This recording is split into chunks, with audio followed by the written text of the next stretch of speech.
ಶಿವನ ಮಡಿಲು ನಮಗೆ ಹಿತವಾದ ಸುಖವ ನೀಡಿದೆ. ಶಿವನ ಮಡಿಲು ನಮಗೆ ಹಿತವಾದ ಸುಖವ ನೀಡಿದೆ.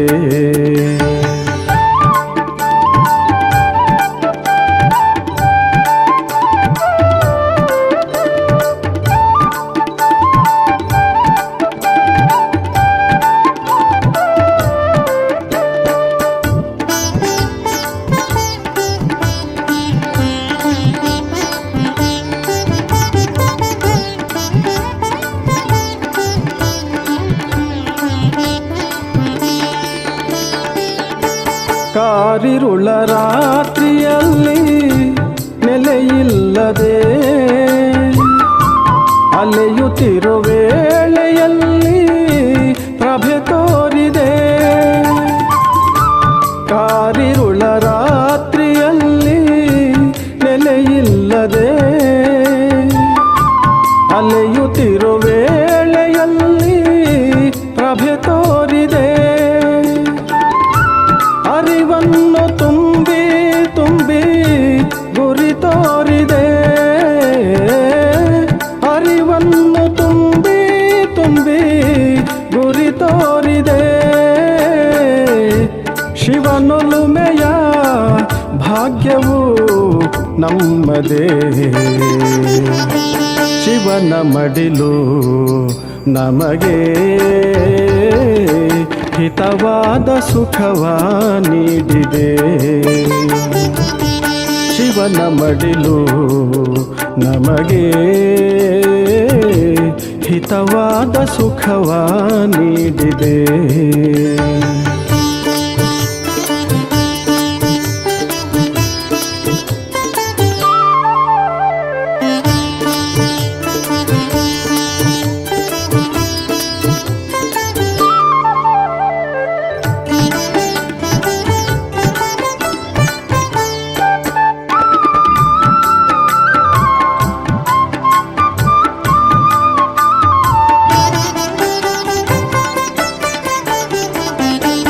ಎಷ್ಟೊಂದು ಜನ್ಮದಿಂದ ಹುಡುಕಾಡಿದೆ. ಶಿವ ತಂದೆ ನೀನು ಬಂದೆ ಯುಗದಂತ್ಯದೆ. ಎಷ್ಟೊಂದು ಜನ್ಮದಿಂದ ಹುಡುಕಾಡಿದೆ.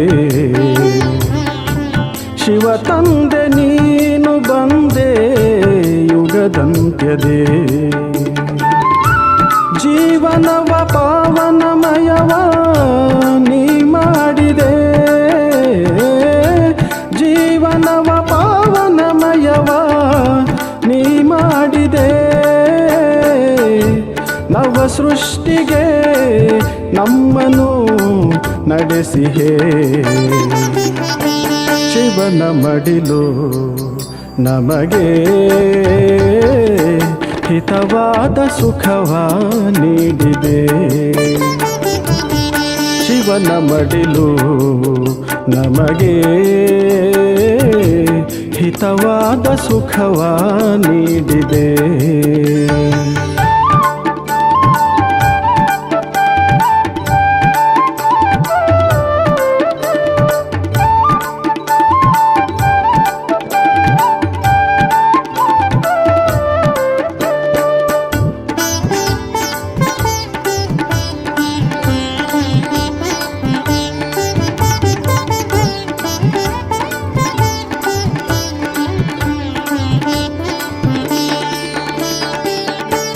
ಅವಿನಾಶಿ ರುದ್ರಗೀತ ಜ್ಞಾನಯಜ್ಞದೇ.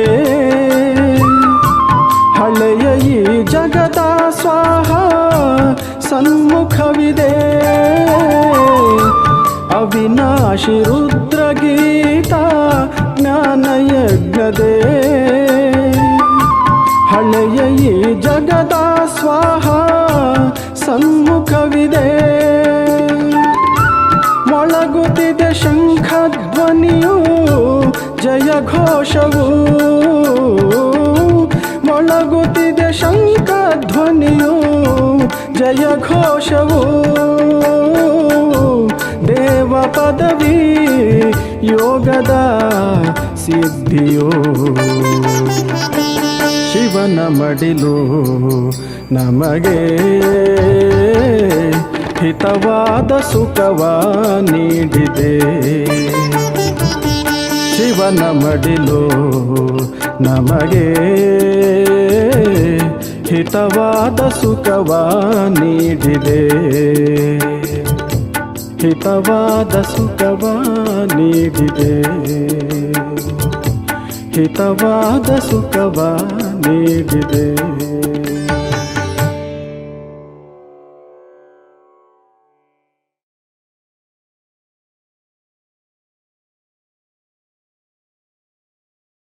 ಓಂ ಶಾಂತಿ. ಇಂದಿನ ದಿನಾಂಕ 2/2/2024. ಮಧುರ ಮಕ್ಕಳೇ, ಶ್ರೇಷ್ಠ ಪದವಿಯನ್ನು ಪಡೆಯುವುದಕ್ಕಾಗಿ ತಂದೆಯು ನಿಮಗೆ ಏನನ್ನು ಓದಿಸುತ್ತಾರೆಯೋ ಅದು ಹೇಗಿದೆಯೋ ಹಾಗೆಯೇ ಧಾರಣೆ ಮಾಡಿ ಸದಾ ಶ್ರೀಮತದಂತೆ ನಡೆಯುತ್ತೀರಿ. ಪ್ರಶ್ನೆ: ಎಂದೂ ಸಹ ದುಃಖವಾಗಬಾರದು. ಅದಕ್ಕಾಗಿ ಯಾವ ಮಾತಿನ ಮೇಲೆ ಬಹಳ ಚೆನ್ನಾಗಿ ವಿಚಾರ ಮಾಡಬೇಕಾಗಿದೆ? ಉತ್ತರ: ಪ್ರತಿಯೊಂದು ಆತ್ಮವು ಯಾವ ಪಾತ್ರವನ್ನು ಅಭಿನಯಿಸುತ್ತಿದೆಯೋ ಅದು ಡ್ರಾಮಾದಲ್ಲಿ ಅಕ್ಯುರೇಟ್ ಆಗಿ ನೋಂದಾವಣೆಯಾಗಿದೆ. ಇದು ಅನಾದಿ ಮತ್ತು ಅವಿನಾಶಿ ಡ್ರಾಮಾ ಆಗಿದೆ. ಈ ಮಾತಿನ ಬಗ್ಗೆ ವಿಚಾರ ಮಾಡಿದಾಗ ಎಂದೂ ಸಹ ದುಃಖವಾಗಲು ಸಾಧ್ಯವಿಲ್ಲ. ಯಾರು ಡ್ರಾಮಾದ ಆದಿ ಮಧ್ಯ ಅಂತ್ಯವನ್ನು ಯಥಾರ್ಥವಾಗಿ ಅರ್ಥ ಮಾಡಿಕೊಳ್ಳುವುದಿಲ್ಲವೋ ಅವರಿಗೆ ದುಃಖವಾಗುತ್ತದೆ. ನೀವು ಮಕ್ಕಳು ಈ ನಾಟಕವನ್ನು ಹೇಗಿದೆಯೋ ಹಾಗೆಯೇ ಸಾಕ್ಷಿಯಾಗಿ ನೋಡಬೇಕು. ಇದರಲ್ಲಿ ದುಃಖಿಸುವ ಮಾತಿಲ್ಲ. ಓಂ ಶಾಂತಿ. ಆತ್ಮಿಕ ತಂದೆಯು ಆತ್ಮಿಕ ಮಕ್ಕಳಿಗೆ ತಿಳಿಸುತ್ತಾರೆ, ಆತ್ಮವು ಎಷ್ಟೊಂದು ಸೂಕ್ಷ್ಮವಾಗಿದೆ, ಬಹಳ ಸೂಕ್ಷ್ಮವಾಗಿದೆ ಮತ್ತು ಅಷ್ಟು ಚಿಕ್ಕ ಆತ್ಮನಿಂದ ಶರೀರವು ಎಷ್ಟು ದೊಡ್ಡದಾಗಿ ಕಾಣಿಸುತ್ತದೆ.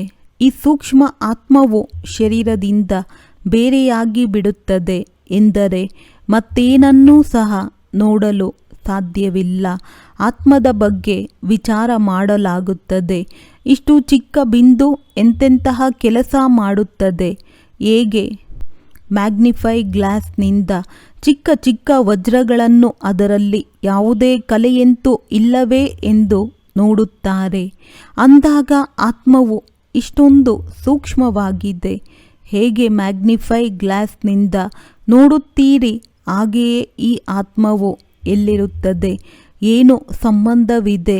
ಇದೇ ಕಣ್ಣುಗಳಿಂದ ಎಷ್ಟು ದೊಡ್ಡ ಭೂಮಿ ಆಕಾಶವನ್ನು ನೋಡಬಹುದಾಗಿದೆ. ಆ ಬಿಂದು ಹೊರಟು ಹೋದರೆ ಏನೂ ಉಳಿಯುವುದಿಲ್ಲ. ಹೇಗೆ ಬಿಂದು ತಂದೆ ಇದ್ದಾರೆಯೋ ಬಿಂದು ಆತ್ಮವೂ ಸಹ ಹಾಗೆಯೇ ಇದೆ. ಇಷ್ಟು ಚಿಕ್ಕ ಆತ್ಮವು ಪವಿತ್ರವಾದದ್ದು ಅಪವಿತ್ರವಾಗುತ್ತದೆ. ಇವು ಬಹಳ ವಿಚಾರ ಮಾಡುವ ಮಾತುಗಳಾಗಿವೆ. ಆತ್ಮ ಏನು, ಪರಮಾತ್ಮ ಯಾರು? ಇಷ್ಟು ಚಿಕ್ಕ ಆತ್ಮವು ಶರೀರದಲ್ಲಿದ್ದು ಏನೇನನ್ನು ಮಾಡುತ್ತದೆ? ಆ ಆತ್ಮದಲ್ಲಿ 84 ಜನ್ಮಗಳ ಪೂರ್ಣ ಪಾತ್ರವು ತುಂಬಲ್ಪಟ್ಟಿದೆ. ಅದು ಹೇಗೆ ಕೆಲಸ ಮಾಡುತ್ತದೆ, ಎಷ್ಟು ವಿಚಿತ್ರವಾಗಿದೆ ಎಂಬ ಮಾತುಗಳನ್ನು ನಿಮ್ಮ ವಿನಃ ಮತ್ಯಾರೂ ತಿಳಿದುಕೊಂಡಿಲ್ಲ. ಇಷ್ಟು ಚಿಕ್ಕ ಬಿಂದುವಿನಲ್ಲಿ 84 ಜನ್ಮಗಳ ಪಾತ್ರವು ನೋಂದಾವಣೆಯಾಗಿದೆ. ಒಂದು ಶರೀರವನ್ನು ಬಿಟ್ಟು ಇನ್ನೊಂದನ್ನು ತೆಗೆದುಕೊಳ್ಳುತ್ತದೆ. ತಿಳಿದುಕೊಳ್ಳಿ, ನೆಹರು ಸತ್ತರು, ಕ್ರೈಸ್ಟ್ ಸತ್ತರು ಅಂದರೆ ಆತ್ಮವು ಹೊರಟು ಹೋಯಿತೆಂದರೆ ಶರೀರ ಸತ್ತು ಹೋಯಿತು. ಇಷ್ಟು ದೊಡ್ಡ ಶರೀರ ಮತ್ತು ಎಷ್ಟು ಚಿಕ್ಕ ಆತ್ಮ. ಇದನ್ನು ಸಹ ತಂದೆಯು ಅನೇಕ ಬಾರಿ ತಿಳಿಸಿದ್ದಾರೆ. ಈ ಸೃಷ್ಟಿ ಚಕ್ರವು ಪ್ರತಿ 5000 ವರ್ಷಗಳ ನಂತರ ಪುನರಾವರ್ತನೆಯಾಗುತ್ತದೆ ಎಂದು ಮನುಷ್ಯರಿಗೆ ಹೇಗೆ ತಿಳಿಯಬೇಕು? ಇಂಥವರು ಶರೀರ ಬಿಟ್ಟರು. ಇದು ಯಾವುದೇ ಹೊಸ ಮಾತಲ್ಲ. ಅವರ ಆತ್ಮವು ಈ ಶರೀರವನ್ನು ಬಿಟ್ಟು ಇನ್ನೊಂದನ್ನು ತೆಗೆದುಕೊಂಡಿತು. 5000 ವರ್ಷಗಳ ಹಿಂದೆಯೂ ಸಹ ಈ ನಾಮರೂಪವನ್ನು ಇದೇ ಸಮಯದಲ್ಲಿ ಬಿಟ್ಟಿದ್ದರೂ ನಾನು ಒಂದು ಶರೀರವನ್ನು ಬಿಟ್ಟು ಇನ್ನೊಂದರಲ್ಲಿ ಪ್ರವೇಶ ಮಾಡುತ್ತೇನೆಂದು ಆತ್ಮಕ್ಕೆ ಗೊತ್ತಿದೆ. ಈಗ ನೀವು ಶಿವ ಜಯಂತಿಯನ್ನು ಆಚರಿಸುತ್ತಿದ್ದೀರಿ. 5000 ವರ್ಷಗಳ ಹಿಂದೆಯೂ ಸಹ ಶಿವ ಜಯಂತಿಯನ್ನು ಆಚರಿಸಿದ್ದೇವೆಂದು ತೋರಿಸುತ್ತೀರಿ.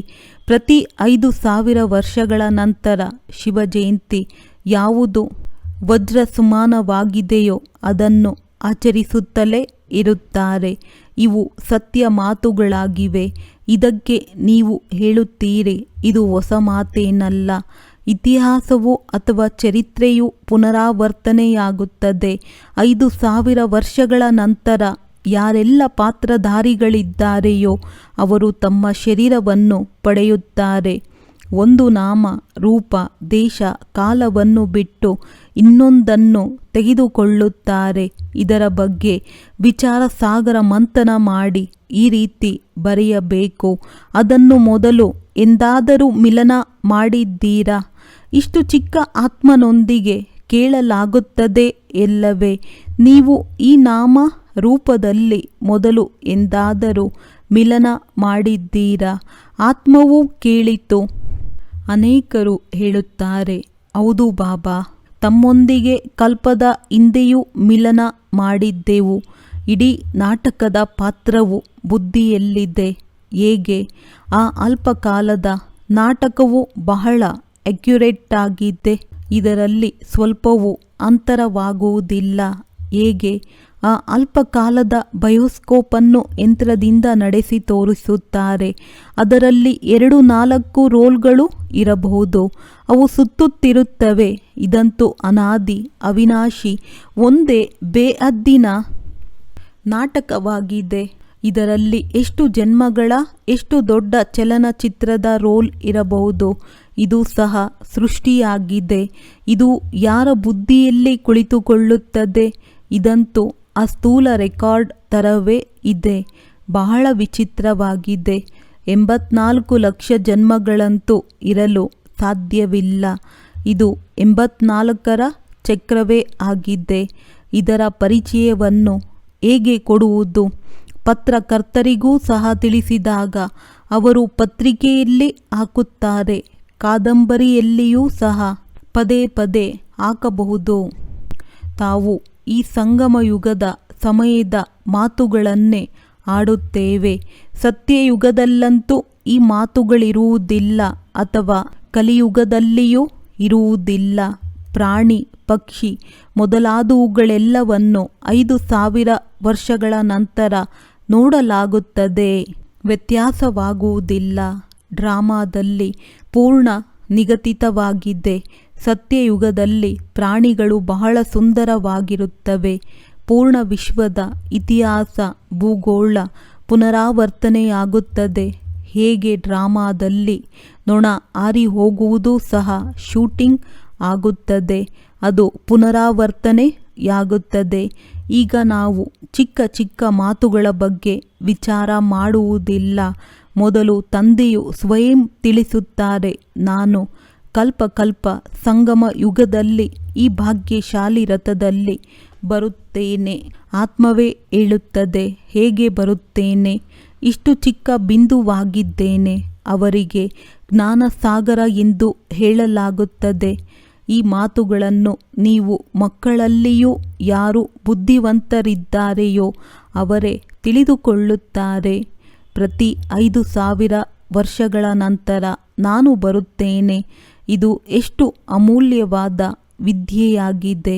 ತಂದೆಯಲ್ಲಿಯೇ ಅಕ್ಯುರೇಟ್ ಜ್ಞಾನವಿದೆ. ಅದನ್ನು ತಂದೆಯು ಮಕ್ಕಳಿಗೆ ಕೊಡುತ್ತಾರೆ.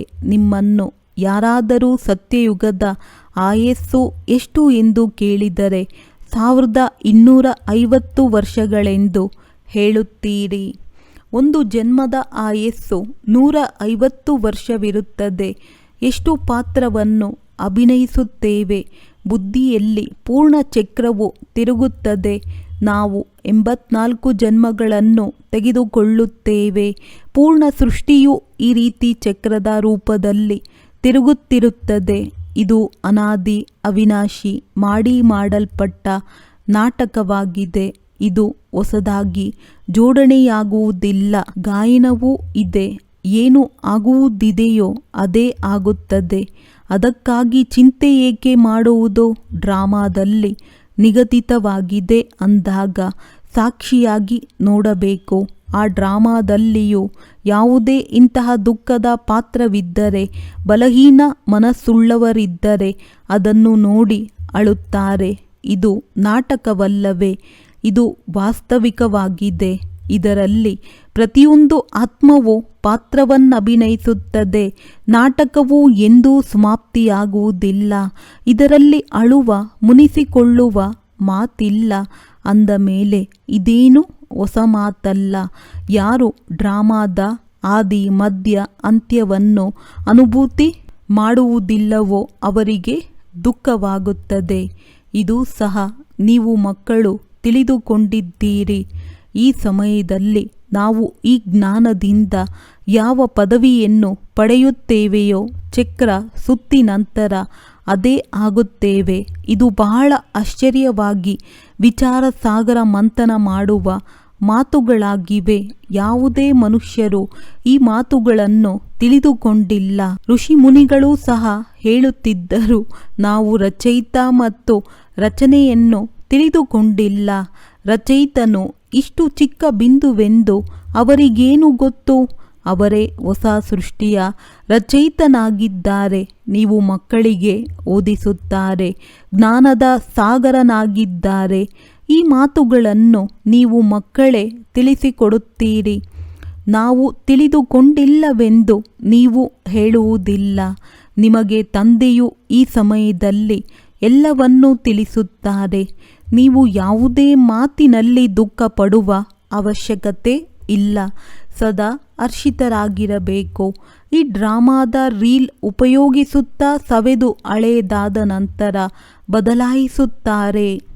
ಹಳೆಯದನ್ನು ಸಮಾಪ್ತಿ ಮಾಡುತ್ತಾರೆ. ಇದು ಬೇಹದ್ದಿನ ಅವಿನಾಶಿ ಡ್ರಾಮಾ ಆಗಿದೆ. ಇಂತಹ ಮಾತುಗಳ ಬಗ್ಗೆ ವಿಚಾರ ಮಾಡಿ ಪಕ್ಕಾ ಮಾಡಬೇಕು. ಯಾವ ಮಾತಿನಿಂದಲೂ ಪತಿತರಿಂದ ಪಾವನರಾಗಲು ಅಥವಾ ತಮೋಪ್ರಧಾನರಿಂದ ಸತೋಪ್ರಧಾನರಾಗಲು ಸಾಧ್ಯವಿಲ್ಲ. ಪಾತ್ರವನ್ನಭಿನಯಿಸುತ್ತಾ ನಾವು ಸತೋಪ್ರಧಾನರಿಂದ ತಮೋಪ್ರಧಾನರಾಗುತ್ತೇವೆ. ಪುನಃ ಸತೋಪ್ರಧಾನರಾಗಬೇಕು. ಆತ್ಮವು ವಿನಾಶ ಹೊಂದುವುದಿಲ್ಲ ಮತ್ತು ಪಾತ್ರವು ವಿನಾಶವಾಗುವುದಿಲ್ಲ. ಈ ಮಾತುಗಳ ಬಗ್ಗೆ ಕೆಲವರಿಗೆ ವಿಚಾರ ನಡೆಯುವುದಿಲ್ಲ. ಆದರೆ ಮನುಷ್ಯರು ಕೇಳಿ ಆಶ್ಚರ್ಯಚಕಿತರಾಗುತ್ತಾರೆ. ಅವರು ಕೇವಲ ಭಕ್ತಿ ಮಾರ್ಗದ ಶಾಸ್ತ್ರಗಳನ್ನೇ ಓದುತ್ತಾರೆ. ರಾಮಾಯಣ, ಭಾಗವತ, ಗೀತಾ ಮುಂತಾದವುಗಳಿವೆ. ಇದರಲ್ಲಿ ವಿಚಾರ ಸಾಗರ ಮಂಥನ ಮಾಡಬೇಕಾಗುತ್ತದೆ. ಬೇಹದ್ದಿನ ತಂದೆಯು ಏನನ್ನು ತಿಳಿಸುತ್ತಾರೆಯೋ ಅದನ್ನು ಹೇಗಿದೆಯೋ ಹಾಗೆಯೇ ಧಾರಣೆ ಮಾಡಿಕೊಂಡಾಗ ಉನ್ನತ ಪದವಿಯನ್ನು ಪಡೆದುಕೊಳ್ಳುತ್ತೇವೆ. ಎಲ್ಲರೂ ಒಂದೇ ರೀತಿಯಲ್ಲಿ ಧಾರಣೆ ಮಾಡಿಕೊಳ್ಳುವುದಿಲ್ಲ. ಕೆಲವರು ಬಹಳ ಆಳವಾಗಿ ತಿಳಿಸಿಕೊಡುತ್ತಾರೆ. ಇಂದಿನ ದಿನಗಳಲ್ಲಿ ಜೈಲಿನಲ್ಲಿಯೂ ಭಾಷಣ ಮಾಡಲು ಹೋಗುತ್ತಾರೆ. ವೇಶ್ಯೆಯರ ಬಳಿಯೂ ಭಾಷಣ ಮಾಡಲು ಹೋಗುತ್ತಾರೆ. ಕಿವುಡರ, ಕುರುಡರ ಬಳಿಗೂ ಮಕ್ಕಳು ಹೋಗುತ್ತಾರೆ. ಏಕೆಂದರೆ ಅವರಿಗೂ ಅಧಿಕಾರವಿದೆ. ಸನ್ನೆಯಿಂದ ತಿಳಿದುಕೊಳ್ಳುತ್ತಾರೆ. ತಿಳಿದುಕೊಳ್ಳುವ ಆತ್ಮವು ಒಳಗಡೆ ಇದೆಯಲ್ಲವೇ? ಚಿತ್ರವನ್ನು ಮುಂದಿಟ್ಟರೆ ಓದಬಹುದಲ್ಲವೇ? ಆತ್ಮದಲ್ಲಿ ಬುದ್ಧಿ ಇದೆಯಲ್ಲವೇ? ಬಲೆ ಕುರುಡರು ಕುಂಟರಾಗಿರಬಹುದು, ಆದರೆ ಒಂದಲ್ಲ ಒಂದು ಪ್ರಕಾರದಿಂದ ತಿಳಿದುಕೊಳ್ಳಬಹುದು. ಕುರುಡರಿಗೆ ಕಿವಿ ಇದೆಯಲ್ಲವೇ? ನಿಮ್ಮ ಏಣಿಯ ಚಿತ್ರವು ಬಹಳ ಚೆನ್ನಾಗಿದೆ. ಈ ಜ್ಞಾನ ಯಾರಿಗಾದರೂ ತಿಳಿಸಿ ಸ್ವರ್ಗದಲ್ಲಿ ಹೋಗಲು ಯೋಗ್ಯರನ್ನಾಗಿ ಮಾಡಬಹುದು. ಆತ್ಮವು ತಂದೆಯಿಂದ ಆಸ್ತಿಯನ್ನು ತೆಗೆದುಕೊಳ್ಳುತ್ತದೆ. ಸ್ವರ್ಗದಲ್ಲಿ ಹೋಗಬಹುದಾಗಿದೆ. ಬಲೆ ಕರ್ಮೇಂದ್ರಿಯಗಳು ಬಲಹೀನವಾಗಿರಬಹುದು, ಆದರೆ ಸತ್ಯಯುಗದಲ್ಲಿ ಕುರುಡರು ಕುಂಟರು ಇರುವುದಿಲ್ಲ. ಅಲ್ಲಿ ಆತ್ಮ ಮತ್ತು ಶರೀರವು ಕಂಚನದ ಸಮಾನವಾಗಿರುತ್ತದೆ. ಪ್ರಕೃತಿಯು ಚಿನ್ನದ ಸಮಾನವಾಗಿರುತ್ತದೆ. ಅಲ್ಲಿನ ಪ್ರತಿಯೊಂದು ವಸ್ತುವು ಚಿನ್ನದ ಸಮಾನವಾಗಿರುತ್ತದೆ.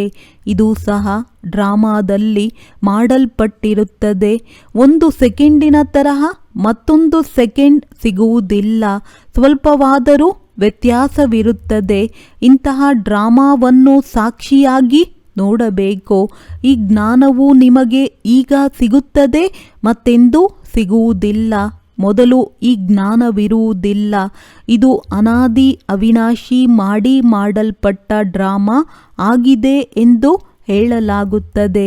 ಇದನ್ನು ಚೆನ್ನಾಗಿ ತಿಳಿದು ಮತ್ತು ಧಾರಣೆ ಮಾಡಿಕೊಂಡು ಅನ್ಯರಿಗೆ ತಿಳಿಸಿಕೊಡಬೇಕು. ನೀವು ಬ್ರಾಹ್ಮಣರೇ ಈ ಜ್ಞಾನವನ್ನು ತಿಳಿದುಕೊಂಡಿದ್ದೀರಿ. ಈ ಸಕ್ಕರೆ ಅನ್ನ ನಿಮಗೆ ಸಿಗುತ್ತದೆ. ಒಳ್ಳೆಯ ವಸ್ತುವನ್ನು ಮಹಿಮೆ ಮಾಡಲಾಗುತ್ತದೆ. ಹೊಸ ಪ್ರಪಂಚವು ಹೇಗೆ ಸ್ಥಾಪನೆಯಾಗುತ್ತದೆ, ಪುನಃ ಈ ರಾಜ್ಯವು ಹೇಗೆ ಆಗುತ್ತದೆ ಎನ್ನುವುದು ನಂಬರ್ ವಾರ್ ತಿಳಿದುಕೊಂಡಿದ್ದೀರಿ. ಯಾರು ತಿಳಿದುಕೊಂಡಿದ್ದಾರೆಯೋ ಅವರು ಅನ್ಯರಿಗೂ ತಿಳಿಸಿಕೊಡಬಹುದು. ಬಹಳಷ್ಟು ಖುಷಿ ಇರುತ್ತದೆ. ಕೆಲವರಿಗೆ ಪೈಸೆಯಷ್ಟು ಖುಷಿ ಇರುವುದಿಲ್ಲ. ಎಲ್ಲರದ್ದು ತನ್ನದೇ ಆದ ಪಾತ್ರವಾಗಿದೆ. ಯಾರಿಗೆ ಬುದ್ಧಿಯಲ್ಲಿ ಕೂರುತ್ತದೆಯೋ, ವಿಚಾರಸಾಗರ ಮಂಥನ ಮಾಡುತ್ತಾರೆಯೋ ಅವರೇ ಅನ್ಯರಿಗೆ ತಿಳಿಸುತ್ತಾರೆ. ನಿಮ್ಮ ಈ ವಿದ್ಯೆಯಿಂದ ಈ ಪದವಿಯನ್ನು ಪಡೆಯುತ್ತೀರಿ. ನೀವು ಆತ್ಮವೆಂದು ಯಾರಿಗಾದರೂ ತಿಳಿಸಬಹುದು. ಆತ್ಮವೇ ಪರಮಾತ್ಮನನ್ನು ನೆನಪು ಮಾಡುತ್ತದೆ. ಎಲ್ಲ ಆತ್ಮಗಳು ಸಹೋದರರಾಗಿದ್ದಾರೆ. God is one. ದೇವರು ಒಬ್ಬನೇ. ಬಾಕಿ ಎಲ್ಲ ಮನುಷ್ಯರಲ್ಲಿಯೂ ಆತ್ಮವಿದೆ. ಎಲ್ಲ ಆತ್ಮಗಳಿಗೆ ಪಾರಲೌಕಿಕ ತಂದೆಯೊಬ್ಬರೇ ಆಗಿದ್ದಾರೆ. ಯಾರಿಗೆ ಪಕ್ಕಾ ನಿಶ್ಚಯ ಬುದ್ಧಿ ಇರುತ್ತದೆಯೋ ಅವರನ್ನು ಯಾರೂ ಬದಲಾಯಿಸಲು ಸಾಧ್ಯವಿಲ್ಲ. ಕಚ್ಚಾ ಇದ್ದರೆ ಬೇಗ ಬದಲಾಯಿಸುತ್ತಾರೆ. ಸರ್ವವ್ಯಾಪಿಯ ಜ್ಞಾನದ ಬಗ್ಗೆ ಎಷ್ಟೊಂದು ಚರ್ಚೆ ಮಾಡುತ್ತಾರೆ. ಅವರು ತನ್ನ ಜ್ಞಾನದಲ್ಲಿ ಪಕ್ಕಾ ಇದ್ದಾರೆ. ಅವರು ಮನುಷ್ಯರು ನಮ್ಮ ಜ್ಞಾನದವರಲ್ಲ. ಅವರನ್ನು ದೇವತಾ ಧರ್ಮದವರು ಎಂದು ಹೇಳಲಾಗುವುದಿಲ್ಲ. ಆದಿ ಸನಾತನ ದೇವಿ ದೇವತಾ ಧರ್ಮವು ಪ್ರಾಯಲೋಪವಾಗಿದೆ. ನಮ್ಮ ಆದಿ ಸನಾತನ ಧರ್ಮವು ಪವಿತ್ರ ಪ್ರವೃತ್ತಿಯಾಗಿತ್ತು ಎಂದು ನೀವು ಮಕ್ಕಳಿಗೆ ಗೊತ್ತಿದೆ. ಈಗ ಅಪವಿತ್ರವಾಗಿದೆ. ಯಾರು ಮೊದಲು ಪೂಜ್ಯರಾಗಿದ್ದರೋ ಅವರೇ ಪೂಜಾರಿಯಾಗಿದ್ದಾರೆ. ಬಹಳ ಮಾತುಗಳು ಕಂಠಪಾಠ ಮಾಡಿದ್ದರೆ ತಿಳಿಸುತ್ತಿರುತ್ತಾರೆ. ತಂದೆಯು ನಿಮಗೆ ತಿಳಿಸುತ್ತಾರೆ. ನೀವು ಅನ್ಯರಿಗೆ ಈ ಸೃಷ್ಟಿ ಚಕ್ರವು ಹೇಗೆ ಸುತ್ತುತ್ತದೆ ಎಂದು ತಿಳಿಸಿರಿ. ನಿಮ್ಮ ವಿನಃ ಬೇರೆ ಯಾರೂ ತಿಳಿದಿಲ್ಲ. ನಿಮ್ಮಲ್ಲಿಯೂ ನಂಬರ್ ವಾರ್ ಇದ್ದಾರೆ. ತಂದೆಯು ಗಳಿಗೆಗೆ ಪುನರಾವರ್ತನೆ ಮಾಡಬೇಕಾಗುತ್ತದೆ. ಏಕೆಂದರೆ ಹೊಸಬ್ಬರು ಬರುತ್ತಿರುತ್ತಾರೆ. ಆದಿಯಲ್ಲಿ ಹೇಗೆ ಸ್ಥಾಪನೆಯಾಯಿತು ಎಂದು ನಿಮ್ಮನ್ನು ಕೇಳಿದರೆ ನೀವು ಪುನರಾವರ್ತನೆ ಮಾಡಬೇಕಾಗುತ್ತದೆ. ನೀವು ಬಹಳ ಚಟುವಟಿಕೆಯಿಂದಿರುತ್ತೀರಿ. ಚಿತ್ರಗಳ ಬಗ್ಗೆ ನೀವು ತಿಳಿಸಿಕೊಡಬಹುದು.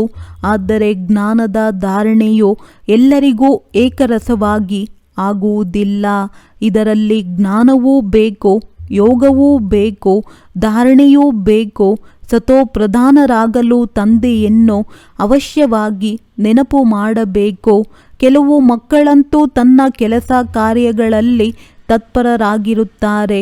ಸ್ವಲ್ಪವೂ ಪುರುಷಾರ್ಥ ಮಾಡುವುದಿಲ್ಲ. ಇದು ಡ್ರಾಮಾದಲ್ಲಿ ನಿಗದಿತವಾಗಿದೆ. ಕಲ್ಪದ ಹಿಂದೆ ಯಾರೆಷ್ಟು ಪುರುಷಾರ್ಥ ಮಾಡಿದ್ದರೋ ಅಷ್ಟೇ ಪುರುಷಾರ್ಥ ಮಾಡುತ್ತಾರೆ. ಅಂತಿಮದಲ್ಲಿ ನೀವು ಸಂಪೂರ್ಣ ಸಹೋದರರಾಗಿರಬೇಕು. ಅಶರೀರಿಯಾಗಿ ಬಂದೆವು, ಅಶರೀರಿಯಾಗಿ ಹೋಗಬೇಕು. ಅಂತ್ಯದಲ್ಲಿ ಬೇರೆ ಯಾರೂ ನೆನಪಿಗೆ ಬರಬಾರದು. ಈಗಂತೂ ಹಿಂತಿರುಗಿ ಹೋಗಲು ಸಾಧ್ಯವಿಲ್ಲ. ವಿನಾಶವಾಗುವವರೆಗೂ ಸ್ವರ್ಗದಲ್ಲಿ ಹೋಗಲು ಹೇಗೆ ಸಾಧ್ಯ? ಸೂಕ್ಷ್ಮ ವತನದಲ್ಲಿ ಹೋಗುತ್ತಾರೆ ಅಥವಾ ಇಲ್ಲಿಯೇ ಜನ್ಮ ಪಡೆಯುತ್ತಾರೆ. ಬಾಕಿ ಯಾವುದರ ಕೊರತೆ ಇದೆಯೋ ಅದರ ಪುರುಷಾರ್ಥ ಮಾಡುತ್ತಾರೆ. ಆದರೂ ದೊಡ್ಡವರಾದ ಮೇಲೆ ತಿಳಿಯಬಹುದು. ಇದು ಡ್ರಾಮಾದಲ್ಲಿ ನಿಗದಿತವಾಗಿದೆ. ನಿಮ್ಮ ಏಕರಸ ಸ್ಥಿತಿಯು ಅಂತ್ಯದಲ್ಲಿಯೇ ಆಗುತ್ತದೆ. ಬರೆದರೆ ಎಲ್ಲವೂ ನೆನಪಿಗೆ ಬರುತ್ತದೆ ಎಂದಲ್ಲ. ಹಾಗಾದರೆ ಪುಸ್ತಕ ಸಂಗ್ರಹಾಲಯದಲ್ಲಿ ಇಷ್ಟು ಪುಸ್ತಕಗಳು ಏಕೆ ಇರುತ್ತವೆ? ವೈದ್ಯರು, ವಕೀಲರು ಬಹಳ ಪುಸ್ತಕಗಳನ್ನು ಇಟ್ಟುಕೊಂಡಿರುತ್ತಾರೆ, ಅಭ್ಯಾಸ ಮಾಡುತ್ತಿರುತ್ತಾರೆ. ಅಲ್ಲಿ ಮನುಷ್ಯರಿಗೆ ವಕೀಲರಾಗಿರುತ್ತಾರೆ. ಆದರೆ ನೀವಾತ್ಮರು ಆತ್ಮರಿಗೆ ವಕೀಲರಾಗುತ್ತೀರಿ. ಆತ್ಮಗಳು ಆತ್ಮಗಳಿಗೆ ಓದಿಸುತ್ತಾರೆ. ಅದು ಶಾರೀರಿಕ ವಿದ್ಯೆಯಾಗಿದೆ, ಇದು ಆತ್ಮಿಕ ವಿದ್ಯೆಯಾಗಿದೆ. ಈ ಆತ್ಮಿಕ ವಿದ್ಯೆಯಿಂದ ನಂತರ 21 ಜನ್ಮಗಳಲ್ಲಿ ಎಂದೂ ತಪ್ಪುಗಳಾಗುವುದಿಲ್ಲ. ಮಾಯೆಯ ರಾಜ್ಯದಲ್ಲಿಯೇ ಬಹಳ ತಪ್ಪುಗಳಾಗುತ್ತಿರುತ್ತವೆ. ಆದ ಕಾರಣ ಸಹನೆ ಮಾಡಬೇಕಾಗುತ್ತದೆ. ಯಾರು ಪೂರ್ಣ ರೀತಿಯಲ್ಲಿ ಓದುವುದಿಲ್ಲವೋ, ಕರ್ಮಾತೀತ ಸ್ಥಿತಿಯನ್ನು ಪಡೆಯುವುದಿಲ್ಲವೋ ಅವರು ಸಹನೆ ಮಾಡಲೇಬೇಕಾಗುತ್ತದೆ. ನಂತರ ಪದವಿಯೂ ಕಡಿಮೆಯಾಗುತ್ತದೆ. ವಿಚಾರ ಸಾಗರ ಮಂಥನ ಮಾಡಿ ಅನ್ಯರಿಗೆ ತಿಳಿಸಿದಾಗ ಚಿಂತನೆ ನಡೆಯುತ್ತದೆ. ಮಕ್ಕಳು ತಿಳಿದುಕೊಂಡಿದ್ದೀರಾ, ಕಲ್ಪದ ಹಿಂದೆಯೂ ತಂದೆಯೂ ಬಂದಿದ್ದರು. ಅವರ ಶಿವ ಜಯಂತಿಯನ್ನು ಆಚರಿಸಲಾಗಿತ್ತು. ಯುದ್ಧ ಮುಂತಾದ ಮಾತಿಲ್ಲ. ಅದೆಲ್ಲವೂ ಶಾಸ್ತ್ರಗಳ ಮಾತುಗಳಾಗಿವೆ. ಇದು ವಿದ್ಯೆಯಾಗಿದೆ. ಸಂಪಾದನೆಯಲ್ಲಿ ಖುಷಿ ಇರುತ್ತದೆ. ಯಾರಿಗೆ ಲಕ್ಷಾಂತರ ಹಣವಿರುತ್ತದೆಯೋ ಅವರಿಗೆ ಖುಷಿ ಇರುತ್ತದೆ. ಕೆಲವರು ಲಕ್ಷಾಧಿಪತಿಗಳೂ ಸಹ ಇರುತ್ತಾರೆ. ಕೆಲವರಿಗೆ ಏನೂ ಇರುವುದಿಲ್ಲ. ಯಾರ ಬಳಿ ಎಷ್ಟು ಜ್ಞಾನ ರತ್ನಗಳಿವೆಯೋ ಅಷ್ಟು ಖುಷಿಯೂ ಇರುತ್ತದೆ. ಒಳ್ಳೆಯದು. ಮಧುರಾತಿ ಮಧುರ ಅಗಲಿ ಮರಳಿ ಸಿಕ್ಕಿರುವಂತಹ ಮಕ್ಕಳಿಗೆ ಪ್ರೀತಿಯ ಮಾತ್ಪಿತಾ ಬಾಪ್ತಾದಾರವರ ನೆನಪು, ಪ್ರೀತಿ ಹಾಗೂ ಸುಪ್ರಭಾತ. ಆತ್ಮೀಯ ಮಕ್ಕಳಿಗೆ ಆತ್ಮೀಯ ತಂದೆಯ ನಮಸ್ತೆ. ಧಾರಣೆಗಾಗಿ ಮುಖ್ಯ ಸಾರ: ವಿಚಾರ ಸಾಗರ ಮಂಥನ ಮಾಡಿ ಸ್ವಯಂವನ್ನು ಜ್ಞಾನ ರತ್ನಗಳಿಂದ ತುಂಬಿಸಿಕೊಳ್ಳಬೇಕು. ಜ್ಞಾನದ ರಹಸ್ಯವನ್ನು ಚೆನ್ನಾಗಿ ತಿಳಿದುಕೊಂಡು ಅನ್ಯರಿಗೂ ತಿಳಿಸಬೇಕು. ಯಾವುದೇ ಮಾತಿನಲ್ಲಿ ದುಃಖಿಗಳಾಗದೆ ಸದಾ ಹರ್ಷಿತರಾಗಿರಬೇಕು. ತಮ್ಮ ಸ್ಥಿತಿಯನ್ನು ಬಹಳ ಕಾಲದಿಂದ ಏಕರಸ ಮಾಡಿಕೊಳ್ಳಬೇಕು. ಏಕೆಂದರೆ ಅಂತ್ಯದಲ್ಲಿ ಒಬ್ಬ ತಂದೆಯ ವಿನಃ ಬೇರೆ ಯಾರ ನೆನಪು ಬರಬಾರದು. ನಾವು ಸಹೋದರರಾಗಿದ್ದೇವೆ, ಹಿಂತಿರುಗಿ ಹೋಗುತ್ತೇವೆ ಎನ್ನುವ ಅಭ್ಯಾಸ ಮಾಡಬೇಕು. ವರದಾನ: ನಿರುತ್ಸಾಹದ ಅಲೆಗೆ ವಿದಾಯಿ ಕೊಟ್ಟು ಸದಾ ಉಮಂಗ ಉತ್ಸಾಹದಲ್ಲಿರುವಂತಹ ಬುದ್ಧಿಶಾಲಿ ಆತ್ಮಭವ. ಕೆಲವು ಮಕ್ಕಳು ಬೇರೆಯವರನ್ನು ನೋಡಿ ಸ್ವಯಂ ನಿರುತ್ಸಾಹಿಗಳಾಗಿ ಬಿಡುತ್ತಾರೆ. ಇದಂತೂ ಆಗುತ್ತಿರುತ್ತೆ ಎಂದು ಯೋಚಿಸುತ್ತಾರೆ. ನಡೆಯುತ್ತಿರುತ್ತೆ. ಒಬ್ಬರು ಎಡವಿ ಬಿದ್ದರೆ ಅವರನ್ನು ನೋಡಿ ಹುಡುಗಾಟಿಕೆಯಲ್ಲಿ ಬಂದು ಖುದ್ದು ಎಡವಿ ಬೀಳುವುದು ಇದು ಬುದ್ಧಿವಂತರ ಲಕ್ಷಣವೇ. ಬಾಪ್ತಾದಾರವರಿಗೆ ದಯೆ ಬರುತ್ತೆ. ಈ ರೀತಿ ಹುಡುಗಾಟಿಕೆಯಲ್ಲಿರುವವರಿಗೆ ಪಶ್ಚಾತ್ತಾಪದ ಆ ಗಳಿಗೆ ಎಷ್ಟು ಕಠಿಣವಿರಬಹುದು. ಆದ್ದರಿಂದ ಬುದ್ಧಿವಂತರಾಗಿ ಹುಡುಗಾಟಿಕೆಯ ಅಲೆಗೆ, ಬೇರೆಯವರನ್ನು ನೋಡುವ ಅಲೆಗೆ ಮನಸ್ಸಿನಿಂದ ವಿದಾಯ ಕೊಟ್ಟು ಬಿಡಿ.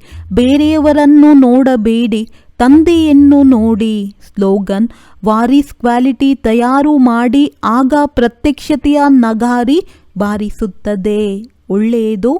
ಓಂ ಶಾಂತಿ.